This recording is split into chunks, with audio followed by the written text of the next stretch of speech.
Also, somewhere within your furnace room, you'll have a drain from the second floor laundry. So underneath the washing machine, there's a drain. Its purpose is as an emergency overflow. If something were to happen and water came out from the washing machine, it would go into that drain, hopefully most of it, and it would come out here.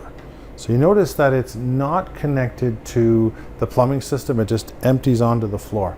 That's because we don't want to have any gas from the sewer coming up through that pipe. So it's just an emergency only, and it's just kind of somewhere in the furnace room close to your floor drain. You'll also have somewhere in the basement connections for your Rogers Coaxle or TELUS fiber optic cables to come into the home. Whoever you choose, it's none of our business, but it's good to know that they're both brought into the home, which makes it easier for you to maybe get a better deal.